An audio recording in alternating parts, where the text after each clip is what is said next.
Dain na nakapalagpas sa otoridad ang sarong tulak subot ning illegal na droga. Sa ikinasar na drug bypass operation kan pinagsarong para sa kang Legazpi PNP asin Pedeya Albay sa Purok 1 Barangay Dapdap, Legazpi City. Alas 3:37 ning hapong kang nakalis na Miyerkules. Binisto kan tagapagtaram kang Legazpi City Police Station ang sospek na si alias Manny, 34 anyos, laborer asin residente kan Barangay Pigkale, Legazpi City, asin pigkukonsiderar bilang drug watch listed personality. Inaresto ang sospek makalis na mapabakala ning shabu na may gabat na 5 gramo. An police pusher buyer karibay ang 14,000 pesos. Sa ginibong body search, na-recover man sa sospek ang tulong plastic shaylaw ang pigtutubudan na shabu na may gabat na 15 gramo o 102,000 pesos ang street value.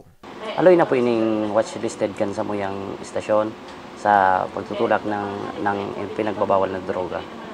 So, aloy na po kami ng surveillance tigdi, dakol na kami mga confidential informant na ginamit para mabalidate minsan sa iyang illegal na aktibidad. Basado sa investigasyon, gikan pang bilibid sa Manila ang supplier ning shabukan sospek asin pigpapabakal sa Legazpi City. Napag-araman man na dati nang nakulong ang sospek huli man sa manibaybang kaso. Ipunduhon na nindang sa indang mga arukan aktibidades, tanganing day makadamay ning mga inosenteng tao, lalo ng mga estudyante at sa mga nagtatrabaho na lalo na sa mga aldawan man sa nang pagkikita, tapos mapapaduman sa inda tamabakal ng illegal na droga, siguro magtrabaho na lang sinda ki naayon sa indang mga kakayahan para daing problema asin day na sila makadamay ng mga inosente pa.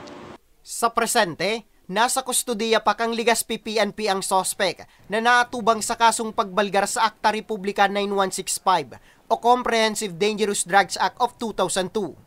Para sa mga baretang tatak Bicol, Nomer Corporal